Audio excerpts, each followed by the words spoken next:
On peut diviser la vie de Jésus en 3 étapes.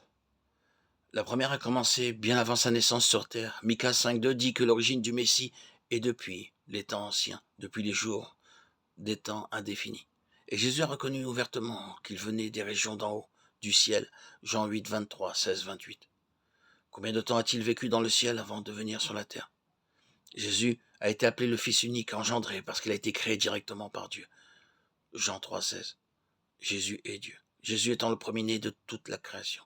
Dieu l'a ensuite utilisé pour créer toutes les autres choses. Colossiens 1,15, Apocalypse 3,14, Jean 1,1 dit que la parole était avec Dieu au commencement. La parole était donc avec Dieu lorsque les cieux et la terre furent créés. Dieu s'adressait à la parole quand il a dit « Faisons l'homme à notre image ». Genèse 1, 26.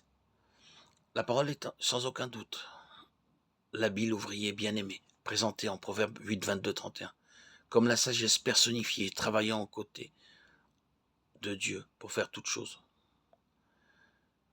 Après que Dieu lui fait venir à l'existence, la parole a vécu des années auprès de Dieu dans le ciel, avant de devenir un homme sur la terre. Rien d'étonnant alors que Colossiens 1,15 parle de Jésus comme de l'image du Dieu invisible. Après une période indéterminée d'intimité étroite avec lui, le Fils obéissant a fini par se présenter au monde en tant que Fils de l'homme, alors qu'il était Dieu. Jésus est la clé de la connaissance de Dieu, connaissance qui donne la vie. Tout ce que Jésus a fait sur la terre correspond exactement à ce que Dieu aurait fait. En conséquence, apprendre à connaître Jésus, c'est aussi accroître notre connaissance de Dieu. Jean 8, 28, 14, 8, 10. Il est capital d'apprendre davantage sur Jésus-Christ. La deuxième étape de la vie de Jésus s'est déroulée ici même sur la terre. Il a accepté de son plein gré que Dieu transfère sa vie du ciel dans la matrice d'une vierge nommée Marie. Le puissant Esprit Saint, la force agissante a couvert de son ombre Marie, si bien qu'elle est devenue enceinte et a finalement donné naissance à un enfant parfait. Luc 1, 34-35. Jésus n'a pas hérité de l'imperfection car sa vie provenait d'une source parfaite. Il a été élevé dans un foyer modeste, comme le fils adoptif de Joseph, un charpentier, et l'aîné d'une famille de plusieurs enfants. Isaïe 7, 14, Matthieu 1, 22, Marc 6, 3. À 12 ans, Jésus manifestait déjà un profond attachement à Dieu.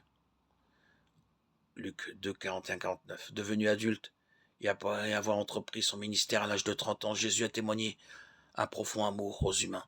Lorsque l'Esprit Saint de Dieu lui a donné le pouvoir d'accomplir des miracles, il a guéri avec compassion les malades, les boiteux, les estropiés, les aveugles, les sourds, les lépreux. Matthieu 8, 24, 15, 30. Jésus a nourri des milliers d'affamés. Matthieu 15, 35, 38. Il a apaisé une tempête qui mettait en péril la vie de ses amis. Marc 4, 37, 39.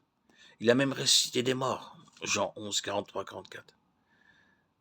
Ces miracles sont des faits historiques attestés. Même les adversaires de Jésus ont reconnu qu'il accomplissait beaucoup de signes. Jean 11, 47, 48. Jésus a parcouru son pays, enseignant aux gens du royaume de Dieu.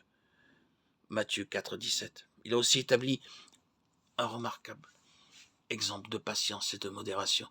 Même quand ses disciples l'ont déçu, il a dit avec bienveillance, « L'esprit en effet est ardent, mais la chair est faible. » Marc 14, 37, 38. Cependant, Jésus était courageux et franc avec ceux qui méprisaient la vérité et opprimaient les faibles. Matthieu 23, 27, 33. Par-dessus tout, il a imité à la perfection le modèle d'amour donné par son Père. Jésus est allé jusqu'à accepter volontiers de mourir afin que l'humanité imparfaite ait un espoir pour l'avenir.